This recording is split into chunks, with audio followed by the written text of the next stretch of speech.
Good morning class. आज हम start करेंगे chapter number 1 of history, the French revolution. French revolution start करने से पहले हम फ्रेंच रेवोल्यूशन को पढ़ क्यों रहे हैं ये जानना बहुत इम्पोर्टेंट है। तो French revolution was the first movement जो किसी कंट्री में हुई थी फॉर बीइंग अ नेशन। तो फर्स्ट कंट्री जिसने सोचा, जिसके लोगों ने सोचा कि हमें एक नेशन होना चाहिए, हमें मोनार्की सिस्टम को हटाना चाहिए, एक डेमोक्रेटिक कंट्री या एक ऐसी गवर्नमेंट बनानी चाहिए जो सबके लिए इक्वल राइट्स प्रोवाइड करे, सबके लिए इक्वल राइट्स प्रोवाइड करे, सबके लिए इक्वल टैक्सेस प्रोवाइड करे और सब लिबर्टी से रह सके।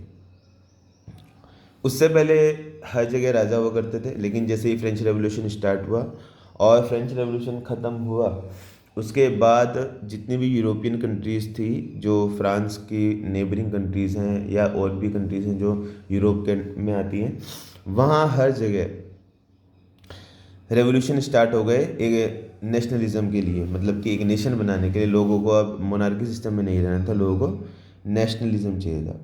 तो हम बात कर रहे हैं तब की अभी रेवोल्यूशन स्टार्ट नहीं हुआ है और 1774 लुई 16 राजा बन जाते हैं बर्बन डायनेस्टी के, फ्रांस के। तो फ्रांस में जैसे इंडिया में अलग अलग टाइम पे अलग अलग डायनेस्टीज़ थी, जैसे मुग़ल डायनेस्टी अलग हो गई, तुगलक डायनेस्टी अलग हो गई, ऐसे ही जो फ्रांस था वहाँ पर बर्बन डायनेस्टी थी। और बर्बन डायनेस्टी में 1774 में एक नए किंग बने जिनका नाम था लुई 16। अच्छा, जो लुई 16 थे ये, इनकी एज 20 ईयर्स थी और इनकी जो मैरिज थी वो हुई ऑस्ट्रिया की प्रिंस मैरी एंटोनियट से। ठीक है। Long year of Wars had drained the financial resource of France. अब क्योंकि फ्रांस बहुत सालों से लड़ाई लड़ रहा था, किसके साथ लड़ाई लड़ रहे थे? ब्रिटेन के साथ। और लड़ाई कैसी लड़ाई थी? वो कैसे कोई वैसा वॉर नहीं था डायरेक्ट, लेकिन वो लड़ाई थी इकोनॉमी की लड़ाई, इकोनॉमिकली स्ट्रांग बनने की लड़ाई। ठीक है। तो added to this was the cost of maintaining the extravagant court at the immense palace of Versailles. अब जो कोर्ट था, कोर्ट को संभालने के लिए भी पैसे चाहिए थे या उसके मैनेजमेंट के लिए पैसे चाहिए थे। तो पहले ही फ्रांस डेप्ट में था और ऊपर से खर्चा भी बहुत ज़्यादा था। Under Louis 16 France helped the 13 American colonies to gain their independence from the common enemy Britain. देखिए, लुई 16 की हेल्प से 13 कॉलोनीज़ को इंडिपेंडेंट कराया गया ब्रिटेन से, ताकि ब्रिटेन की पावर कम हो सके। और 13 कॉलोनीज़ को अगर इन्होंने इंडिपेंडेंट कराया तो उसके लिए पैसा भी लगा होगा। The war added more than $1 billion leverage. तो 1 बिलियन लेवरेज का डेप्ट इंक्रीज हो गया। ठीक है। And rise to more than 2 billion leverage, और ये 2 बिलियन लेवरेज तक गया। लेवरेज उनकी, जैसे हमारी करेंसी रुपीज़ है, ऐसे ही उस टाइम फ्रांस की करेंसी लेवरेज हुआ करती थी। चलिए। So the French government was obliged to spend increasing percentage of its budget on interest payment alone. To meet its regular expense such as cost of maintaining an army, the court, running government offices, universities, the state was forced to increase taxes. अब tax को increase कर दिया गया। The society of estates was part of feudal system that dated back to the middle ages. The term of old time is usually used to describe the society and institution of France before 1789। अब 1789 से पहले जो France में था वो एक feudal system था। Feudal system क्या होता है? फ्यूडल सिस्टम जब एक पावर एक आदमी के हाथ में होती है तो फ्यूडल सिस्टम कहते हैं। अब ये एक फिगर इन्होंने दी है, फिगर 2, और उसमें लिखा है a society of estates note that within the third state some were rich and others poor. तो पहले या तो इंसान अमीर होता था या इंसान गरीब होता था। तो 3 स्टेट्स होती थी। 3 स्टेट्स जैसे आज हमारी middle class, upper middle class, फिर रिच पीपल और फिर पुअर पीपल आता है। तो उस टाइम क्या थी, सबसे ऊपर आते थे क्लर्जी, उसके बाद आते थे नोबिलिटी, और थर्ड स्टेट जो थी इसमें बाकी के सब लोग आते थे। अब क्लर्जी में कौन कौन आता था देखते हैं।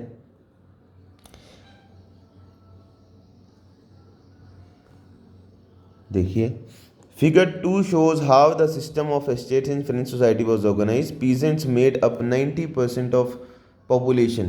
तो 90% पॉपुलेशन वो कौन थी, पीजेंट्स। और पीजेंट्स कौन है, पीजेंट्स हमारा थर्ड एस्टेट यानी कि थर्ड ग्रुप जो गरीब लोग थे। About 60% of land was owned by nobles, 60% land nobles का था। The church and the other richer member of the third state.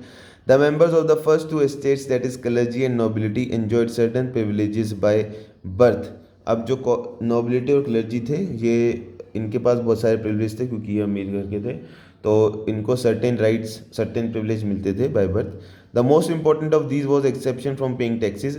सबसे बड़ा जो इनका प्रिविलेज था वो ये था, ये टैक्स नहीं देते थे। The nobles further enjoyed feudal privilege, और इनको पावर्स भी दी जाती थी, अलग अलग पोजीशन दी जाती थी राजा के राजा अकॉर्डिंग टू राजा। These included feudal dues which they extracted from the peasants. Peasants were obliged render service to the lord, to work in his house and fields, to serve in the army, to participate in the building। तो बाकी जो भी काम है, battle लड़ना, ठीक है, काम करना, ये सब किसका काम था, पीजेंट्स का। The church too extracted its share of taxes called tithes from the peasant, and finally all members of the third state had to pay taxes to the state. अब देखिए, दो टैक्सेस थे जो चर्च को जाया करते थे, एक का नाम है टिथेस और दूसरा का टेल। तो टिथेस आप यहाँ देख सकते हैं, a tax levied by church comprising 1/10 of the agriculture produce. तो टिथेस क्या होता था, आपका जितना भी एग्रीकल्चर प्रोड्यूस हो गया, फॉर एग्जांपल आपने 100 किलो अनाज बोया है, मतलब 100 किलो अनाज आपका उगा है, तो उसमें से 10% यानी कि 10 किलो आपको चर्च को डोनेट करना पड़ेगा, ये रूल था। सेकंड टैक्स है हमारा टेल। टेल क्या है, tax to be paid directly to the state. वो टैक्स जो डायरेक्टली स्टेट को जाता था उसको क्या कहते हैं, टेल टैक्स। चलिए, moving on, the struggle to survive. अब population of France rose from about 23 million in 1715 to 28 million in 1789। तो फ्रांस की पॉपुलेशन इंक्रीज़ हो गई। अब जब पॉपुलेशन इंक्रीज़ हुई तो और चीज़ों की डिमांड इंक्रीज़ होगी, जैसे कि खाने की डिमांड इंक्रीज़ होगी। लेकिन फ्रांस में उस टाइम पर प्लेग और ड्रॉट ड्रॉट तो नहीं कहेंगे, प्लेग और एक्सट्रीम वेदर कंडीशंस चल रही थी, जिस वजह से वहाँ पर जो एग्रीकल्चर था वो अच्छा नहीं हुआ। और वैसे भी फ्रांस एक ऐसी कंट्री है जो आर्कटिक रीजन में आती है, यानी ठंडे रीजन में आती है, तो वहाँ पर वैसे भी एग्रीकल्चर कम होता है। तो अब एग्रीकल्चर कम हुआ, पॉपुलेशन ज़्यादा हो गई, तो फूड ग्रेन्स कम। अगर फूड ग्रेन्स कम है तो जो उनकी स्टेपल डाइट थी, स्टेपल डाइट जो वो रोज़मर्रा की ज़िंदगी में खाते, जैसे हमारी स्टेपल डाइट रोटी है, हम रोटी रोज़ खाते हैं, ऐसे उनकी स्टेपल डाइट में ब्रेड आता था। तो जो ब्रेड था उसके प्राइस कॉन्टीन्यूसली हाई जाने लगे। Most workers were employed as labourers in workshop whose owner fixed their wages, but wages did not keep pace with the rise in prices। अब देखिए, जैसे प्राइस बढ़ते गए लोग बेकरीज में काम करने लगे, लोगों की इतनी इनकम नहीं होती थी कि वो उसमें ब्रेड खरीद पाए। So the gap between the poor and the rich widened, things became worse whenever drought or hail reduced the harvest। This led to subsistence crisis। Subsistence crisis क्या होता है, सब्सिस्टेंस क्राइसिस एक ऐसी सिचुएशन होती है जहाँ पर आपको बेसिक एमिनिटीज़, जो आपकी बेसिक नेसेसिटीज़ हैं, चीज़ें हैं, वो आपको मिले ना। तो सब्सिस्टेंस क्राइसिस देखिए, an extreme situation where the basic means of livelihood are endangered. जैसे रोटी, कपड़ा और मकान, यही तीनों चीज़ें होती हैं बेसिक चीज़ें लाइफ के लिए। तो जब यही इंसान को नहीं मिलेंगी तो उसको क्या कहते हैं, सब्सिस्टेंस क्राइसिस। ओके क्लास, अब हमें पढ़ना है ग्रोइंग मिडिल क्लास को, इसको हम कल की क्लास में पढ़ेंगे। और आज आपकी लाइव क्लास है, आई होप आप लाइव क्लास में आएंगे। Thank you class.